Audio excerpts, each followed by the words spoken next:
Samuel Fitoussi, éditorialiste au Figaro Vox, a sorti un petit édito récemment pour un journal qui s'appelle Actualité juive, qui est sorti le 30 novembre 2023. Je me permets de vous le lire dans son intégralité, puisque c'est lui-même qui l'a partagé publiquement sur son Twitter. Et je suis assez gêné, en fait, du contenu de ce petit édito, pour pas mal de raisons, parce que donc c'est un personnage qui lutte contre ce qu'il appelle la culture woke. Donc vous voyez un petit peu l'idée, vous voyez un petit peu la panique qu'il y a derrière. On en parle beaucoup de ces personnes qui luttent contre la culture woke.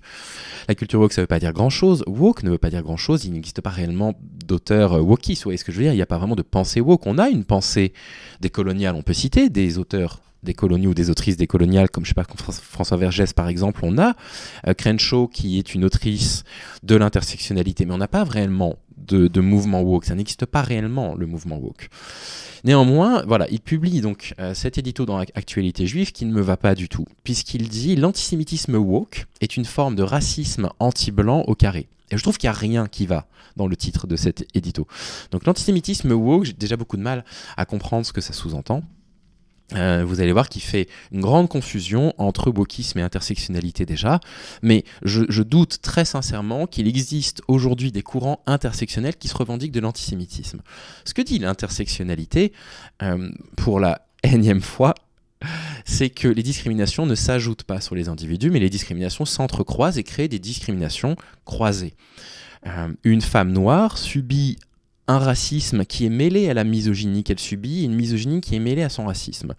Si vous luttez contre le racisme et que vous abolissez le racisme contre les hommes racisés. C'est un petit peu ce qu'expliquait Crenshaw, parce que les discriminations que les femmes vont subir, les discriminations racistes que les femmes vont subir sont aussi teintées d'une forme de misogynie. Il y a un entremêlement entre les deux. Et donc vous luttez contre le racisme, il restera un petit peu de racisme que subissent les femmes noires, qui est inclus dans leur misogynie, qui est intersectionnel avec leur misogynie. Et donc il est hors de question, j'imagine pour n'importe quel militant intersectionnel, de considérer que l'antisémitisme est acceptable. Parce que l'antisémitisme est une discrimination qui est reconnue par absolument tout le monde, mais probablement que ce qu'ils disent, c'est que toute chose étant égale par ailleurs, vous prenez un blanc actuellement qui serait musulman, un blanc actuellement qui est juif, si on croise les discriminations, il y a quand même de fortes chances pour qu'on reconnaisse plus de discrimination chez la personne musulmane que chez la personne juive. C'est simplement ça que diraient ces théories intersectionnelles. Et la forme de racisme blanc au carré. Et là, le mot racisme, il est polysémique, donc il faut toujours le circonscrire. Qu'il existe des actes à caractère raciste, à caractère raciaux à l'encontre des blancs. Oui, évidemment, je veux dire, personne ne va le nier, bien évidemment, qu'il peut exister de telles choses. Qu'il existe un racisme au sens de compréhension sociale du mot racisme, de racisme structurel, de racisme systémique à l'encontre des Blancs, en France, c'est non. En Occident, c'est clairement non. Il n'existe pas de discrimination systémique qui touche les Blancs. Ça n'est pas vrai. On n'a pas proposé des CV anonymes pour aider les Blancs à trouver du travail. On n'a pas proposé des lois de discrimination positive pour amener des Blancs à la télévision, dans des films, etc. Hollywood n'a pas proposé de rajouter un texte pour qu'un film soit présentable aux Oscars pour rajouter de la diversité blanche. Ça n'est pas vrai. Il n'existe pas de racisme systémique contre les Blancs. C'est quelque chose qui n'existe pas. Et donc, le racisme anti-blanc au carré, tel que écrit comme ça, on ne peut pas considérer que ça existe. Je ne dis pas qu'il n'existe pas des propos à caractère raciaux contre les Blancs, ça existe très certainement, j'en doute pas une seule seconde, moi je n'ai jamais été victime de ça en l'occurrence. Mais donc voilà, vous voyez le titre déjà, il annonce un petit peu la couleur. On recense environ 14 millions de juifs dans le monde. De facto, ils sont une minorité sur le plan démographique et religieux. Et là aussi, j'ai quelque chose à dire.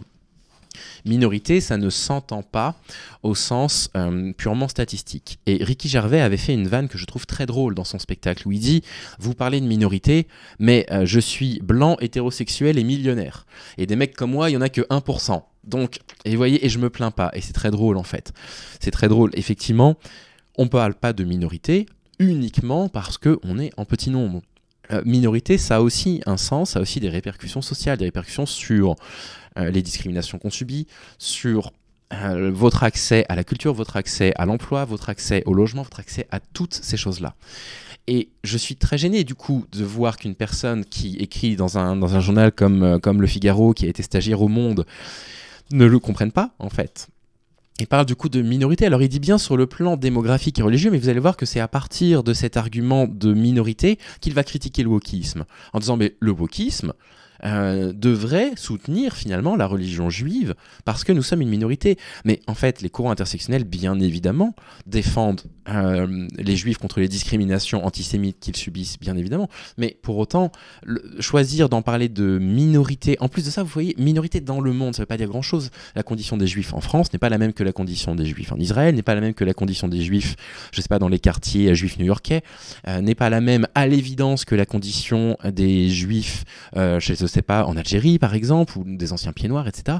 Ça n'a pas vraiment de sens. On ne peut pas parler de conditions juives mondiales, ça n'a pas énormément de sens. On serait donc en droit de voir figurer la lutte contre l'antisémitisme aux côtés de la lutte pour les droits des minorités, des noirs, des femmes, des LGBT, mais c'est tout le contraire. Bon, moi je suis gêné par rapport à ça. Non, c'est pas tout le contraire. Il y a eu une manifestation organisée contre l'antisémitisme récemment par des gens du bord politique du Figaro, auquel effectivement on n'a pas tous participé, mais pour des raisons qui sont quand même assez claires, quoi, de récupération politique. Tout à l'heure, quelqu'un l'a dit dans le chat, on a l'impression qu'en fait, les partis politiques de droite et d'extrême droite qui ont participé à la marche contre l'antisémitisme l'ont fait parce qu'en fait, ils détestent juste un tout petit peu plus les musulmans palestiniens. Mais ne vous y trompez pas, c'est pas réellement des alliés, mais bien évidemment que si demain vous avez, je sais pas, un fait divers d'un juif qui a subi un acte antisémite, bien évidemment qu'on va s'en révolter. Enfin, je veux dire, à l'évidence, quoi. Et donc, non, on ne peut pas faire la comparaison de la condition, en tout cas en France, des juifs avec les noirs, les femmes ou les communautés LGBT. Ça n'a pas de sens de faire ça. Les communautés LGBT, typiquement, vous prenez l'homosexualité, le lesbianisme ou la transidentité. Il y a de nombreuses familles dans lesquelles faire son coming out est presque impossible ou impossible sous risque de se faire, je sais pas, chasser de la maison. Ça n'existe pas en France. En France, il n'y a pas un gamin de 13 ans qui va aller voir ses parents qui sont athées pour dire voilà, en fait, je lis l'Ancien Testament et ça m'intéresse, il ne va pas se retrouver dehors. On ne peut pas faire cette comparaison-là. On ne peut pas faire la comparaison non plus avec les femmes, rien que par rapport à l'accès au travail. Donc les juifs, vous savez, fêtent Shabbat à partir du vendredi soir jusqu'au samedi. Le samedi, c'est un jour qui, en France, la plupart du temps, n'est pas travaillé. Moi, j'ai pas cette chance d'avoir mes samedis, mais vous voyez, la plupart du temps, ce n'est pas travaillé.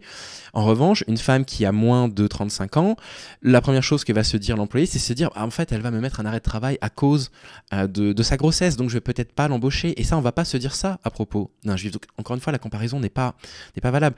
Comprenez, voilà, moi j'ai beaucoup de mal en fait avec le début de ces comparaisons. Alors je pense que vous ne voyez pas malheureusement, parce que ça doit être tout petit, j'arrive un petit peu à zoomer. Voilà. Et Actualité Juive demande à Samuel Fitoussi, qu'est-ce que c'est le wokisme ? Et donc là, il ne répond pas à la question, puisqu'il dit le militant woke, donc déjà on n'est pas dans le wokisme, le militant woke c'est pas la même chose, croit que le racisme, la misogynie et l'homophobie sont omniprésents en Occident et constituent le fait social majeur de notre époque. Je sais pas, qui dit ça ? Moi, j'ai pas l'impression qu'on puisse dire c'est le fait majeur de notre époque. J'ai l'impression que le fait majeur de notre époque, c'est faire en sorte que dans 50 ans, on ait une planète encore habitable. J'ai l'impression que les faits majeurs de cette époque, c'est de faire en sorte que les États impérialistes, comme la Russie, comme Israël, arrêtent de faire la guerre. J'ai l'impression que l'enjeu majeur, c'est de trouver des formes d'énergie qui soient moins coûteuses pour l'environnement, qui va permettre à tout le monde de pouvoir vivre au chaud dans les prochaines années, etc. Donc non, j'ai l'impression que là, il y a une forme d'homme de paille, en réalité, quand il dit ce genre de choses. Ayant pris conscience de cette réalité, je ne sais pas laquelle, le militant woke doit éveiller les autres aux mécaniques d'oppression qui structurent notre société, et ça, c'est une définition qui pour moi est tout à fait valable, elle est même plutôt bien dite, et surtout tenter de contrebalancer le racisme mauvais de la société par un racisme vertueux. Et alors là, il est complètement perdu. Non, en fait, l'intersectionnalité ne propose pas du tout un racisme positif contre un racisme négatif. C'est très étonnant de dire ça. Il assigne chacun à des catégories identitaires devant être soumises à un traitement différencié, mais pas du tout. L'une des raisons pour lesquelles ces catégories sont étudiées, c'est parce que les discriminations subies par ces catégories sont différentes les unes des autres. Un garçon gay ne subit pas la même homophobie qu'une fille lesbienne. L'homophobie et la lesbophobie, ça n'est pas exactement la même chose. Un ado, un adulte, une personne trans ne subit pas la même discrimination qu'un gay ou qu'une lesbienne. Ça n'est pas vrai de dire ça. L'antisémitisme, ça n'est pas la même discrimination contre la religion juive que l'islamophobie l'est contre la religion musulmane. C'est ça, en fait, l'intérêt de ces luttes intersectionnelles. c'est de comprendre comment fonctionnent ces discriminations, de comprendre comment elles s'établissent pour pouvoir lutter contre. L'idée n'est pas du tout de créer des catégories comme ça communautaires.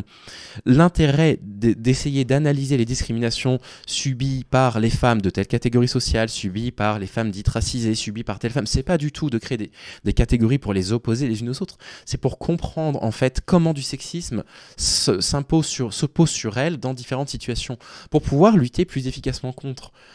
C'est quand même un peu dommage. Alors, je veux pas. Le woke ne croit pas au mérite, mais au privilège. C'est terrible de dire une chose pareille. Donc, les Juifs sont des oppresseurs. Alors, actuellement, on peut quand même parler d'oppression juive sur la Palestine, mais on parle d'État d'Israël. On ne dit pas les Juifs sont des oppresseurs dans la société. C'est complètement faux. Donc, mais bien sûr, Luna, ensuite, les trans qui ont une sexualité hétérosexuelle ou homosexuelle, bien évidemment, ne subissent pas les mêmes discriminations, absolument. La réussite d'un groupe serait donc non seulement la preuve de son vice, mais aussi une injustice à combattre. Non, c'est pas ça. Identifier des privilèges et dire il n'est pas juste que certains aient moins d'obstacles que d'autres pour arriver à la même chose est quelque chose en revanche d'important. On retrouve un petit peu, vous savez, le discours de Zemmour il y a très longtemps, qui disait quand il était chroniqueur chez Ruquier, oui mais moi je connais quelqu'un qui vient des quartiers et qui a réussi dans la vie. Félicitations. Félicitations à lui parce que ça a dû être compliqué. Parce que s'il vient, je sais pas, de Grigny par exemple, et qui se retrouve à 45 minutes de la première université en transport en commun, donc pour pouvoir y accéder, il va lui falloir un pass Navigo. Donc il va en avoir pour 90 balles par mois à l'époque. Remboursé à 50%, minimum 50 €. Il va falloir que miraculeusement, le collège ou le lycée dans lequel il est, qui est malheureusement un lycée qui aura été déserté par les enseignants d'expérience, qui aura été déserté par tout ce que vous pouvez imaginer, qui va se retrouver en sous-effectif, soit parvenu à lui donner les clés pour réussir, qu'il ait trouvé, etc. Mais en fait, ça ne fait pas la règle. Donc bravo à lui, effectivement, parce qu'il a fait plus de chemin que moi, qui ai eu l'occasion d'accéder à l'université et de faire des études universitaires. Il a parcouru beaucoup plus de chemin. C'est ça en fait ce qu'on dit, c'est que les privilèges du coup créent des asymétries dans la façon qu'on va avoir d'aborder certaines réussites dans notre vie. D'où la notion de privilège blanc. De fait, il existe un privilège blanc, il existe également un privilège masculin et ça n'est pas grave. C'est pas une honte. On ne doit pas avoir honte du privilège masculin. On doit simplement essayer de ne pas être trop violent dans nos propos et de ne pas dire moi si j'ai réussi, c'est parce que vous voyez, je l'ai mérité. Ouais, mais une femme qui est actuellement au même poste que moi dans l'entreprise dans laquelle je travaille actuellement, elle a probablement un peu plus mérité que moi. Juste ça, ce qu'on dit, c'est pas grave. La preuve d'un privilège dont bénéficie chaque blanc, même le plus défavorisé, est la preuve d'une faillite de nos institutions. Non. Parce qu'encore une fois, personne ne dit ça. Ce qui est dit, c'est que un blanc dans une situation pauvre est de toute façon encore plus favorisé qu'un musulman racisés, je déteste ce terme, mais qui vivent dans une situation pauvre. C'est ça, en fait, ce que ça dit. Maintenant, il est hors de question de comparer, je ne sais pas, la situation d'un musulman qui aurait fait fortune dans le commerce de je ne sais pas quoi, et la situation d'un blanc qui vivrait en situation de précarité avec sa femme. Ils auraient tous les deux un demi-SMIC parce qu'ils travaillent en intérim. Bien évidemment qu'il n'est pas question de dire, comme il est blanc, de toute façon, il est privilégié de facto. Je veux dire, le marxisme a quand même laissé des traces, encore heureux, dans la pensée de gauche, et bien évidemment qu'il y a quand même une pensée de lutte des classes qui existe encore pour comparer ça, mais c'est terrible d'être à l'envers partout. C'est terrible d'être à l'envers comme ça. Bref. On soupçonne dans une logique presque complotiste d'être faussement aveugle à la couleur et d'être en réalité façonné par et pour les blancs qui tirent les ficelles à leur avantage. Non, ça c'est de la théorie du complot. Moi ça m'agace qu'ils disent ça parce que c'est la théorie du complot qu'il y a sur les populations juives. Ils tirent les ficelles comme ça. Non, ne reprenons pas ça du coup sur les blancs, ça n'est en plus pas ce qui est dit. Et c'est justement grâce aux luttes intersectionnelles qu'on dit ouais non mais attendez, les colorblind, les gens qui se disent ouais mais moi je vois pas les couleurs, ont tort. C'est justement eux qui disent ça parce qu'il faut être conscient que la personne en face de toi, si on voit du premier coup d'œil qu'elle n'est pas blanche, elle va avoir plus de difficultés que toi à progresser dans la vie. C'est juste ça en fait ce qu'ils disent. Si on pousse la logique à son aboutissement, il existe pire que le privilège blanc. Le privilège juif, je n'ai jamais lu ça. Là, pour moi, c'est un homme de paille. De fait, en Occident, les juifs sont encore plus surreprésentés que les blancs dans certains domaines où au Proche-Orient, Israël est plus prospère, plus libre, plus démocratique que ses voisins. Ouais, on en reparlera. avec la logique woke qui ne croit pas au mérite mais au privilège, c'est faux, qui conçoit la vie en société comme un jeu à somme nulle entre différents groupes identitaires, les juifs sont de redoutables oppresseurs. Mais non, enfin, j'ai répondu à ça au départ. J'ai répondu à ça. Maintenant, il faut aussi entendre, et ça n'est pas du tout un propos antisémite, qu'en France, il vaut mieux, si vous voulez, je sais pas, signer un CDI, louer un appartement avec pile poil le salaire qu'il faut, être catholique, athée ou juif que musulman. On a quand même le droit de le dire. C'est ça un privilège. C'est juste ça un privilège. Merci pour l'abonnement, Yami, je ne l'ai pas vu passer, excuse-moi, merci beaucoup. Et c'est pas grave. Mais ce que je veux dire, c'est pas, on n'est pas en train de reprocher aux blancs ou aux juifs, en fait. On est en train de critiquer le fait que d'autres n'aient pas les mêmes facilités. C'est juste ça. Est-ce ainsi qu'il faut comprendre la complaisance de certains woke vis-à-vis des crimes du Hamas? Non mais attendez, mais qui a été complaisant avec les crimes du Hamas? Peut-être. Dans ce cas-là, ça n'a pas de sens. Mais je pense qu'ils confondent complaisance à l'encontre du crime du Hamas et prise de position dans le conflit israélo-palestinien pour la Palestine. Je pense qu'ils confondent très sincèrement ça. Il répond puisque l'idéologie woke n'attribue jamais les échecs relatifs de certains groupes aux dynamiques internes à ces groupes, mais toujours à la société défaillante ou à une oppression subie, elle déresponsabilise ceux qui se comportent mal. C'est fou, mais non, mais pas du tout. Le fait de dire la pauvreté est un facteur de risque de la criminalité nous permet de comprendre ce qu'il faudrait faire pour lutter contre la criminalité, par exemple. Ça n'est pas un argument qui permet de dédouaner un criminel. Ça n'est pas vrai. Ça n'est pas un argument qui permet de dédouaner un criminel. Mais le fait de dire que un bourgeois qui viole une femme ne le fait pas pour les mêmes déterminismes qu'un pauvre qui viole une femme, c'est pas du tout pour dédouaner la personne pauvre qui violerait une femme. C'est simplement pour comprendre que la misogynie qui peut s'exercer dans un milieu très bourgeois n'a pas les mêmes racines, n'a pas le même sens et ne vient pas des mêmes endroits que la misogynie, on va dire, un petit peu plus courante, un petit peu plus populaire. Et donc on ne lutte pas de la même façon. Et il faut comprendre comment ça fonctionne, ça. Il faut absolument le comprendre. Chez les bourgeois, par exemple, les femmes, c'est de la main-d'œuvre. C'est elles qui vont repasser votre linge, c'est elles qui vont déposer vos enfants à l'école et même les élever à votre place si vous travaillez. Vous voyez ce que je veux dire? Les femmes, ce sont les matriarques. Elles sont juste à la maison pour s'assurer de la structure familiale. Dans certains milieux, j'entends. C'est pas la même vision des femmes qu'on peut avoir dans d'autres classes. Et quand on dit ça, on n'est pas en train d'excuser la violence contre les femmes de classe populaire, par exemple. On n'est pas du tout en train de justifier ça. On se dit, mais comment comprendre? Comment comprendre d'où vient cette misogynie? Comment comprendre d'où vient cette représentation que certaines peuvent avoir des femmes? Et grâce à ça, en fait, on peut lutter. C'est juste ça, en fait, que ça dit complètement à l'envers, hein, cet édito. Et on va peut-être s'arrêter là. Bref. Maintenant, pourquoi je vous ai parlé de ça? Parce que vous allez vous dire, on est quand même assez loin de la question du sexisme, même si j'ai essayé de la rapprocher un petit peu. Je voulais vous parler de ça parce que j'ai quand même des camarades en ce moment qui s'en prennent plein la tronche. Vraiment plein la tronche. Déjà, les camarades de gauche sur Twitter en ce moment, ils s'en prennent plein la tronche parfois même par leur propre camp, qui leur reprochent de ne pas être assez purs idéologiquement, mais ils s'en prennent plein la tronche par évidemment les droitards. Pat During s'en est pris plein la tronche récemment sur Twitter pour des raisons que je trouve profondément injustes.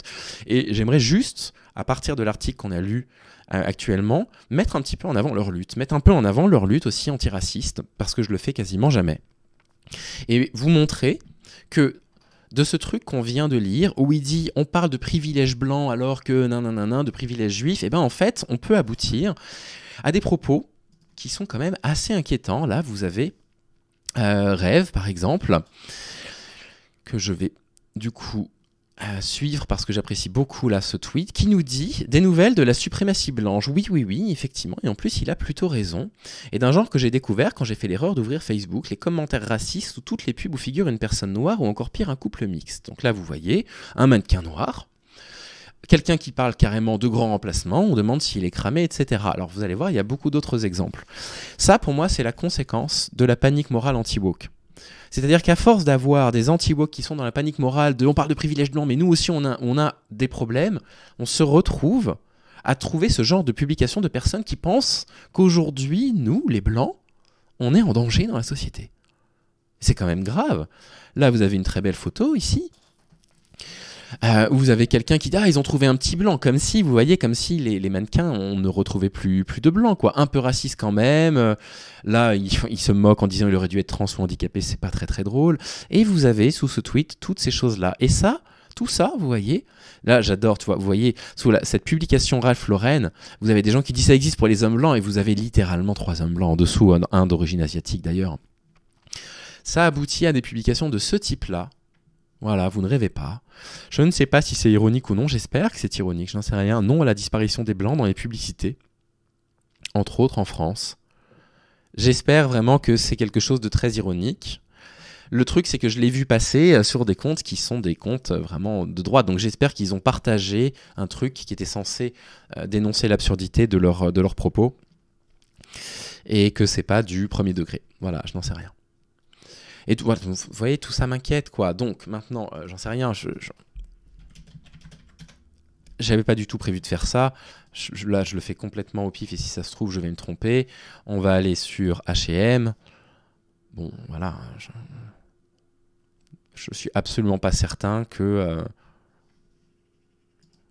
je pense qu'ils ont simplement fait un effort d'inclusivité. Et encore, là, pour l'instant, voilà. Donc là, effectivement, on a une femme noire. Par contre, il faudrait qu'ils travaillent contre la représentation des femmes maigres et des hommes maigres également. On va aller voir les mannequins chez les hommes. Ah non, vous voyez, c'est divers, en fait. Très bien. Moi, je trouve que c'est une très bonne chose. Je m'attendais à avoir que des blancs. Mais non, en fait, c'est plutôt diversifié. Bon, c'est une très bonne chose. Bon, voilà, ouais, ils sont en PLS parce qu'ils voient quelqu'un de noir, effectivement, dans leur publicité. Voilà ce que je voulais vous dire par rapport à ça. Cet édito qui remet un petit peu les points sur les i et les barres sur les t du courant woke, pour ce que ça voulait dire, et des implications que ça a sur, actuellement, les militants antiracistes qui s'en prennent plein la tronche. Et merci, camarades, d'être présents comme vous l'êtes. Voilà, je vais arrêter la capsule ici, puis on va passer à des choses un petit peu plus légères. Si vous êtes d'accord, parce qu'on était quand même sur des choses assez dures là jusque-là. Et puis je vais lire un petit peu vos commentaires, on va pouvoir échanger à propos de ce que vous avez à me dire. Salut YouTube, prenez soin de vous.